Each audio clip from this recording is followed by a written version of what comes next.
Pemirsa, Satuan Polisi Pamong Praja dan Wilayatul Hisbah bersama Kejaksaan Negeri Kota Langsa Jumat siang melakukan eksekusi cambuk kepada terpidana R, warga Langsa karena bermain judi togel. Ia terbukti melanggar hukum jinayat sesuai dengan Kanun Aceh. R dicambuk sebanyak 11 kali atas kasus judi togel dan dieksekusi di lapangan Merdeka Kota Langsa Jumat siang.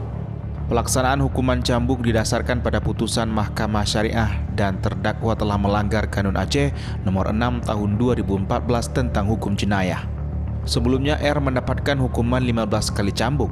Terdakwa sempat ditahan di Rumah Tahanan Negara Kota Langsa selama 1 bulan. Kasusnya terjadi ketika di bulan April yang bersangkutan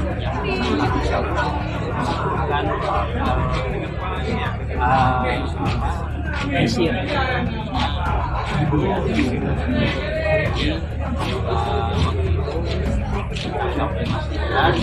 kemudian disangkakan kami dilakukan penyidikan dan penyidikan.